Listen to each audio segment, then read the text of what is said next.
Salam saudara yang terkasih dalam Tuhan Yesus. Mari kita akan membuka firman Tuhan saudara di dalam kitab Matius pasal 7 ayat 12 sampai dengan 14. Begini bunyi firman Tuhan. Jalan yang benar. Segala sesuatu yang kamu kehendaki supaya orang berbuat kepadamu, perbuatlah demikian juga kepada mereka. Itulah isi seluruh hukum Taurat dan kitab para nabi. Masuklah melalui pintu yang sesak itu, karena lebarlah pintu dan luaslah jalan yang menuju kepada kebinasaan, dan banyak orang yang masuk melaluinya. Karena sesaklah pintu dan sempitlah jalan yang menuju kepada kehidupan, dan sedikit orang yang mendapatkannya. Amin. Saudara, kita lihat di dalam Matius 7 pasal 7 ayat 12 sampai dengan 14 ini, kita tahu bahwa hidup manusia itu saudara, kalau kita memang kita anak Tuhan ya saudara, kita setiap kali ada pelanggaran pasti Roh Kudus akan mengingatkan kita. Tapi kita juga kadang orang bahasa dalam sehari-hari itu ndablek ya, enggak apa-apa, cuma satu kali, enggak apa-apa, cuma dua kali. Hal-hal seperti itu kita harus hindari. Karena kalau tidak, kita akan menjadi seperti bunglon, saudara. Jadi kalau bunglon itu lihat, kalau dia hinggap di tempat yang hijau, ya, itu semua kulitnya itu berubah jadi hijau, ya. Jadi tubuhnya hijau. Nanti kalau di kuning, tidak, jadi juga seperti kuning. Di pohon juga, warnanya juga seperti warna pohon. Jadi itu berubah-ubah, itulah bunglon. Tapi kita bukan seperti itu hidup kita. Kita harus di mana kita ada, walaupun itu dengan keadaan tercemar karena banyak polusi dalam keadaan sifat manusia, ya dianggap aja itu hal-hal yang tidak baik. Kita tidak boleh ikut tidak baik, saudara. Tapi biarlah kita menjadi terang dan tetap menjadi indah di pemandangan Allah. Tapi ingat, indahnya jangan seperti bunga yang kelihatannya bagus ya. Saya lihat ada bunga 3 itu bagus sekali, saudara. Bagus, indah, tapi lalu sebentar lagi. Kenapa? Hanya sementara. Indahnya hanya sementara itulah harus kita juga hindari. Kenapa? Karena Tuhan selalu melihat isi hati kita. Kalau kita berubah-ubah dan kita mudah berubah dan mudah mengambil sikap Anda, sudah kapan-kapan aja, nanti aja kalau doa kapan-kapan aja. Hal-hal seperti itu tidak baik. Kenapa?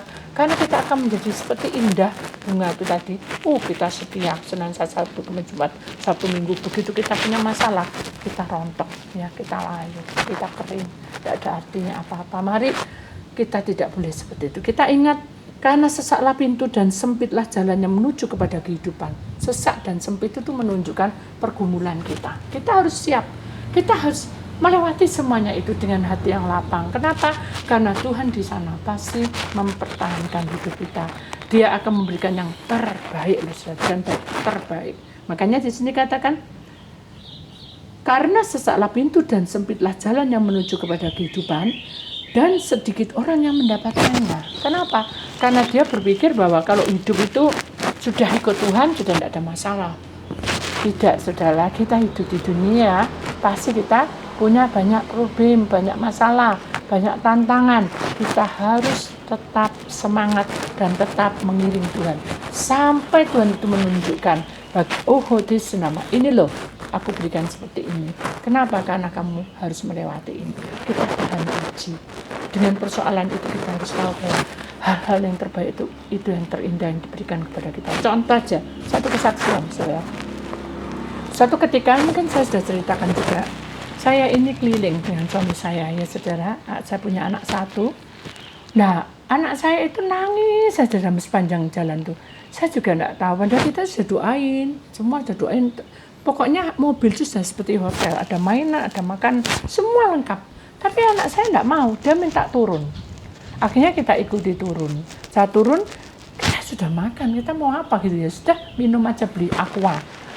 Saya kasihkan pada anak saya dan saya beli 1 lagi.